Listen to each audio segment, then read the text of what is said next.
ঈমানওয়ালা একজন মানুষের মূল্য আল্লাহর কাছে কত বেশি। হযরত বেলাল হাবশী রাদিয়াল্লাহু তাআলা আনহু আফ্রিকার একজন কালো মানুষ, চেহারার মধ্যে কোনো লাবণ্যতা নাই, সৌন্দর্য নাই, ঠোঁটগুলো ছিল মোটা মোটা, গাল বেয়ে বেয়ে লালা পড়তো, চোখগুলো ছিল বড়। এই বেলাল হাবশী রাদিয়াল্লাহু তাআলা আনহুর মধ্যে যখন ঈমান চলে আসলো, এই বেলাল হাবশী যখন আল্লাহকে আল্লাহ বলতে স্বীকার করলেন, এই বেলাল হাবশী যখন আল্লাহকে রব হিসেবে মানলেন, এই বেলাল হাবশী যখন একমাত্র মাবুদ হিসেবে আল্লাহ তাআলাকে যখন গ্রহণ করলেন, বেলালের উপর নেমে আসলো অকথ্য নির্যাতন। বেলালকে করা হইত আরবের উত্তপ্ত বালুর মধ্যে শুয়ে বেলালকে নির্যাতন করা হইত। হাদিস শরীফের মধ্যে আসছে হযরত বেলাল হাবশী রাদিয়াল্লাহু তাআলা আনহুকে উমাইয়া এমন ভাবে নির্যাতন করত, আরবের উত্তপ্ত বালুকাময় জমিনের উপরে শোয়া বেলালকে আঘাতের পর আঘাত করত, নির্যাতনের পর নির্যাতন করত, প্রহারের পর প্রহার করত। আর বলতো, বেলাল যে এখনো সুযোগ আছে, এখনো সময় আছে, তুমি তোমার আল্লাহকে ভুলে যাও, এখনো তোমার সুযোগ আছে, তুমি মুহাম্মদ সাল্লাল্লাহু আলাইহি ওয়াসাল্লামকে ভুলে যাও, এখনো সময় আছে, আমাদের ধর্মে তুমি ফিরে আসো, এখনো তোমার সুযোগ আছে, আমাদের ধর্মে যদি তুমি আসো তাহলে গোলামীর জিনজির থেকে তোমাকে মওত পর্যন্ত নাজাত দিয়ে দেওয়া হবে এবং আরবের মধ্যে তোমাকে ধনাঢ্য বানায় দেওয়া হবে, ধনী বানায় দেওয়া হবে, যা তুমি চাও তোমাকে তাই দেওয়া হবে। হযরত বেলাল হাবশী রাদিয়াল্লাহু তাআলা আনহু বলেন, ও দুনিয়ার কাফের শুনো, আল্লাহকে আল্লাহ বলার কারণে, দ্বীন ও ইসলামকে গ্রহণ করার কারণে তোমরা যে আমাকে নির্যাতন করতেছো, প্রহার করতেছো, আঘাত করতেছো, তোমরা মনে করতেছো এক একটা আঘাতের বিনিময়ে বেলাল হয়তো তার দ্বীন ও ইসলামকে ছেড়ে দিবে, ধর্মকে ছেড়ে দিবে। কিন্তু সারা দুনিয়ার সমস্ত মানুষদেরকে আমি উদ্দেশ্য করে বলতে চাই, আমাকে যদি আঘাতের পর আঘাত করা হয়, আমাকে যদি আঘাত করতে করতে দুনিয়া থেকে বিদায় করে দেওয়া হয়, আমার জীবনের শেষ বিন্দু পরিমাণ পর্যন্ত আমি আল্লাহকে আল্লাহই বলবো, আল্লাহ ছাড়া আর কোনো মাবুদ নাই। বলেন না সুবহানাল্লাহ। এই যে নির্যাতন, এই যে আঘাত, এটা শুধু দ্বীনের জন্য, ঈমানের জন্য। আজকে আমরা মুমিন হয়েছি, আজকে আমরা মুসলমান দাবি করি, পৈতৃক সূত্রে মুসলমান, ঠিক না ঠিক? আমাদের ঈমানের কোনো পরীক্ষা নাই, ঠিক না ঠিক? আমাদের ঈমানের মধ্যে কোনো মজা নাই, স্বাদ নাই, ঈমানের মধ্যে পরীক্ষা নাই, ঈমানের মধ্যে কোনো ধরনের কোনো ইমতিহান নাই, ঠিক না ঠিক? যেই জিনিস আপনি যত কষ্ট করে উপার্জন করবেন, যেই জিনিসের মধ্যে আপনার যত বেশি মেহনত থাকবে, যেই জিনিসের মধ্যে আপনার যত পরিশ্রম থাকবে, ওই জিনিসের প্রতি মহাব্বত তত বেশি হয়। কথা বলেন ঠিক না ঠিক? সামান্য একটা উদাহরণ দেই, এলাকায় কিছু ছেলে মেয়ে থাকে যারা পৈতৃক সূত্রে ধনী মানুষ, ঠিক না ঠিক? বাপ দাদার টাকা পয়সা আছে, জায়গা সম্পত্তি আছে, ব্যাংক ব্যালেন্স আছে, এরা কষ্ট করে টাকা পয়সা উপার্জন করে না, এরা শরীরের ঘাম ধরা টাকা পয়সা উপার্জন করে না, এরা বাপের টাকা পায় এদিক সেদিক খরচ করে, ঠিক না ঠিক? এই সমস্ত ছেলেপেলেরা এলাকায় নয় মুরব্বীদেরকে পর্যন্ত মানতে চায় না, ঠিক না ঠিক? আলেম ওলামাদেরকে পর্যন্ত সম্মান করতে চায় না, ঠিক না ঠিক? ওই যে বাপ দাদার রেখে দেওয়া পৈতৃক সম্পত্তির মালিক হওয়ার কারণে তার মধ্যে সম্পত্তির মহাব্বত নাই, বন্ধু বান্ধব নিয়ে আসে, হাজার হাজার টাকা রেস্টুরেন্টে খরচ করে, এদিক সেদিক খরচ করে, তার টাকা পয়সার মধ্যে কোনো মহাব্বত নাই, ভালোবাসা নাই। কেন নাই? কারণ এই টাকা পয়সা অর্জন করতে, এই সম্পদ অর্জন করতে তার শরীর থেকে গাম বের হয়, নিকটাবে ঠিক, তার কোনো মেহনত হয় নাই, তার কোনো পরিশ্রম হয় না, এই জন্য টাকা পয়সার প্রতি কোনো মহাব্বত নাই। কিন্তু সমাজে এমন মানুষ আছে, বাবার কাছ থেকেও কোনো কিছু পায় নাই, দাদার কাছ থেকেও কোনো কিছু পায় নাই, হালাল পথে উপার্জন করে, হালাল ভাবে উপার্জন করে আজকে অনেক টাকার মালিক হয়ে গেছে। এমন একজন মানুষ, সে এদিক সেদিক, এখানে সেখানে যত তত টাকা পয়সা খরচ করবে না, ঠিক না ঠিক? কারণ সে চিন্তা করবে, আমার এই কষ্টার্জিত টাকা, আমার মেহনতের টাকা, আমি আমার মন চাই যেইভাবে মন চাই সেইভাবে আমি উপার্জন করতে পারছি না। আমি কষ্ট করে মেহনত করে টাকা পয়সা অর্জন করছি। আমার এই টাকা পয়সা অর্জন করার পিছনে আমার শরীরের ঘাম আছে, আমার এই টাকা পয়সা অর্জন করার পিছনে আমার মেহনত আছে, আমার মেধা আছে। এই জন্য আমার টাকাগুলো খরচ করার পিছনেও আমাকে চিন্তা ফিকির করে খরচ করতে হবে। কথা বলেন ঠিক না রে ঠিক? এই জন্য সাহাবায়ে কেরাম ঈমানের প্রতি মেহনত করছে, সাহাবায়ে কেরাম ঈমানের প্রতি অবিচল ছিল। যত নির্যাতন হোক, যত আঘাত হোক, যত কিছু হোক, সব যদি ছাড়তে হয় তারপরেও ঈমান ছাড়বে না। কথা বলেন ঠিক না রে ঠিক? একজন সাহাবী ছিল যার নাম আব্দুল্লাহ। আরবের মধ্যে তার বাবা ছিল না, চাচার কাছে তিনি লালিত পালিত হয়েছেন। চাচা তাকে এমন ভাবে যত্ন করত, লালন পালন করত। আরবের মধ্যে সব থেকে দামি দামি পোশাক গুলো ভাতিজাকে পরাইতো, ভালো ভালো খাবার গুলো ভাতিজার জন্য নিয়ে আসতো। চাচার যা ছিল সব ভাতিজার জন্য মালিকানা করে দিয়েছে। এই আব্দুল্লাহ যখন মুসলমান হয়ে গেছে, মুসলমান হয়ে যাওয়ার পরে আল্লাহর কাছে দোয়া করে, আল্লাহ আমাকে যে চাচা এত সুন্দর করে যত্ন করে লালন পালন করে, আল্লাহ ওই চাচা যদি মুসলমান হয়ে যাইতো তাহলে আমার ইসলাম প্রকাশ করা এবং ইসলামের উপর আমল করা সহজ হয়ে যাইতো। ভাতিজা আল্লাহর কাছে বলছে, আল্লাহ আমার চাচাকে আপনি ঈমান দান করেন, মুসলমান বানায়া দেন। আল্লাহর হাবিব সাল্লাল্লাহু আলাইহি ওয়াসাল্লাম বারবার দাওয়াত দিলেন।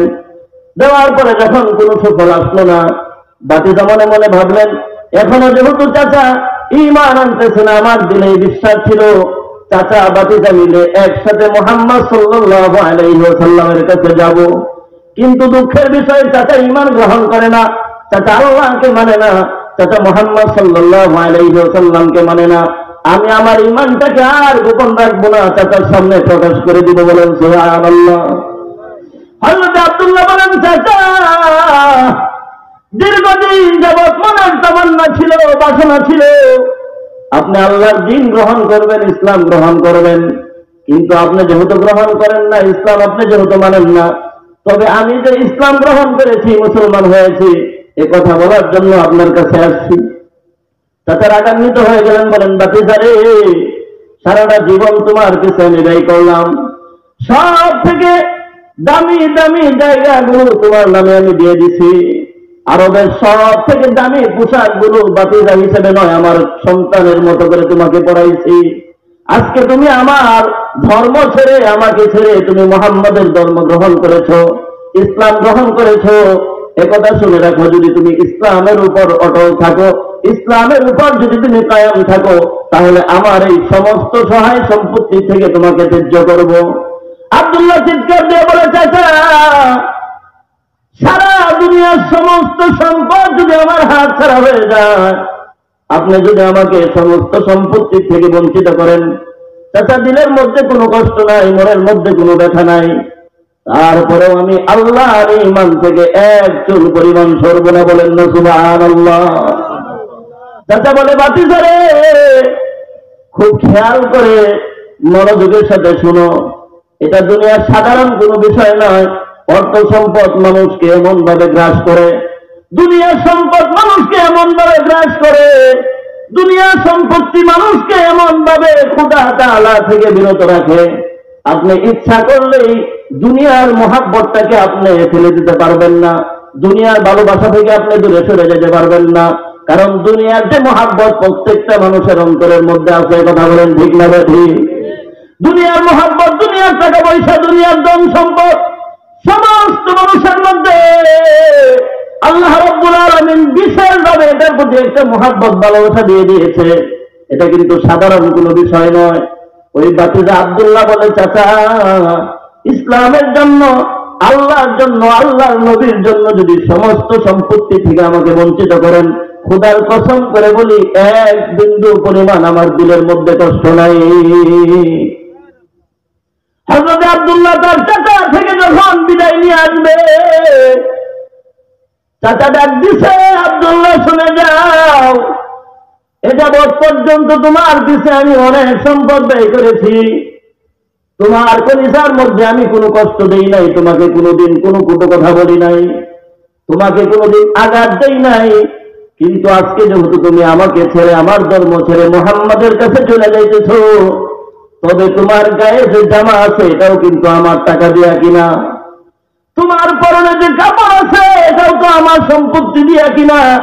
আমি যেহেতু তোমাকে আমার সমস্ত সম্পত্তি থেকে বঞ্চিত করে দিয়েছি, যদি আমার কাছ থেকে চলে যেতে চাও তাহলে আমার টাকায় কিনা জামাটাও আমার কাছে রেখে দিতে হবে। একটু কল্পনা করে দেখুন ভাই, 24 থেকে 25 বছরের একজন যুবক, টকবকে যুবক, তার পরনের কাপড়টা যদি খুলে রেখে দেওয়া হয়, তাকে যদি উলঙ্গ করে রাস্তায় ছেড়ে দেওয়া হয়, তাহলে লজ্জারও তো একটা ব্যাপার আছে। কিভাবে একটা মানুষ সে বিবস্ত্র হয়ে উলঙ্গ হয়ে রাস্তায় বের হবে? চাচার মনে ধারণা ছিল, আমি যদি আমার ভাতিজার গা থেকে, শরীর থেকে যদি এই জামা খুলে নেই, লজ্জার কারণে হইলেও, লজ্জার খাতিরে হইলেও সে আমাকে ছেড়ে যাবে না, সে আমাকে পরিত্যাগ করবে না। কিন্তু আব্দুল্লাহ রাদিয়াল্লাহু তাআলা আনহু বলেন, চাচা এই সামান্য কাপড়টা আপনি আমার কাছে চাইছেন, দিনের জন্য যদি আমার কলিজাটা চান, আমি আমার কলিজাটা পর্যন্ত আপনাকে দিয়ে দিব। বলেন সুবহানাল্লাহ। চাচা বলে, যদি আমার কাছ থেকে যেতে চাও তাহলে এই শরীরের জামা কাপড়গুলো রেখে যাইতে হবে।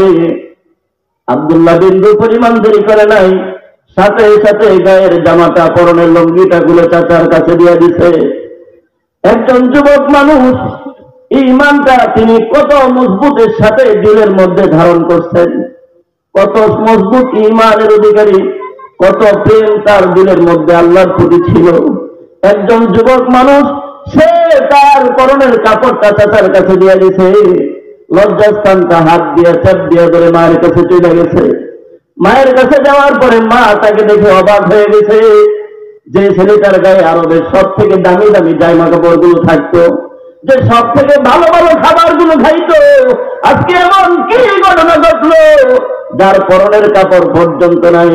আব্দুল্লাহ বলেন, মা এত বেশি কিছু তোমার সময় নাই, আমি ঈমান গ্রহণ করার কারণে, আল্লাহকে আল্লাহ বলে স্বীকার করার কারণে, এক আল্লাহর তাওহীদের উপর বিশ্বাস স্থাপন করার কারণে আমার চাচা আমাকে শুধু সমস্ত সম্পত্তির থেকেই বঞ্চিত করে নাই। আমি যখন মুহাম্মদ আরবি সাল্লাল্লাহু আলাইহি ওয়াসাল্লামের কাছে আসতেছিলাম, আমার পরনের কাপড়টা পর্যন্ত খুলে রেখে দিতে। সুবহানাল্লাহ। আব্দুল্লাহ বলেন, মা আপনি আমার জন্য কত কষ্ট করেছেন।